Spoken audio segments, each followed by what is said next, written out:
I got a note from the jury. It's been marked as court's exhibit number 25. Has a few questions. It says, can we get another laptop to review the digital evidence? So I'm assuming they want a second one. And so, we have it? Okay, so I'm assuming there's no objection to the court.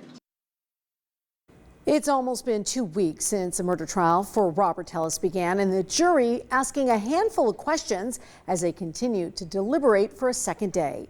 Thanks for joining us live at 5. I'm Trisha Keene. And I'm Abel Garcia. Deliberations resumed today just before 11 this morning in this high-profile case, with the courtroom and public eagerly awaiting the verdict. That's right. And as we've reported, Tellis, the former Clark County public administrator, is facing charges related to the murder of investigative journalist Jeff Gehrman. Our reporter Alyssa Bethencourt has been at the courthouse all day long, and she joins us now live with more. Alyssa.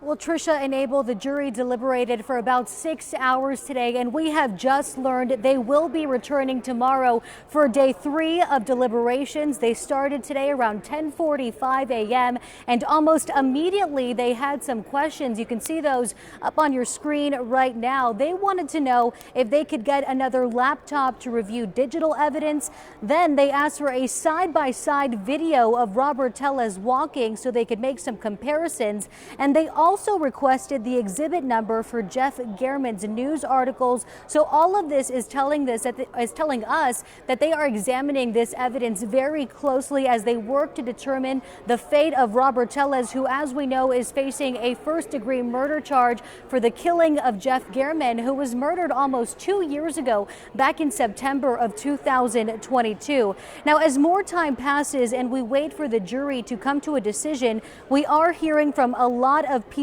online, the majority of them sharing how surprised they are that it is taking much longer than they thought for a verdict to be reached, and also questioning why. Others are urging patience, emphasizing the importance of a thorough and careful review of the evidence before reaching a verdict.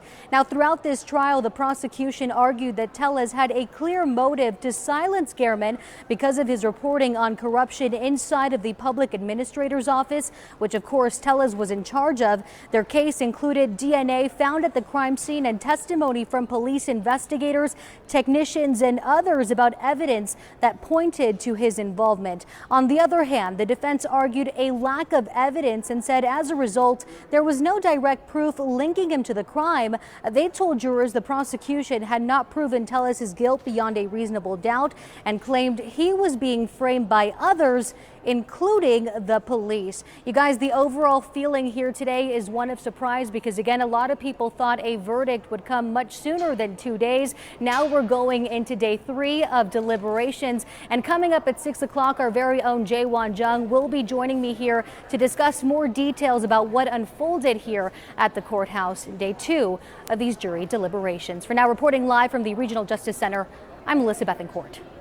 Alyssa, thank you. And our live coverage of the Tellis trial continues online. Jaewon Jung will continue to post live updates tomorrow in the courtroom on X, and her handle is Jaewon Jung News. Well, you may be wondering what exactly happens during jury deliberations and what information the jury is able to look at while they are working to come up with a verdict. So we took a deep dive into Nevada state law to find out. According to state law, the jurors can look at their jury instructions, all papers and other items and materials received as evidence in the case. They cannot look over depositions, copies of public records, or private documents, though.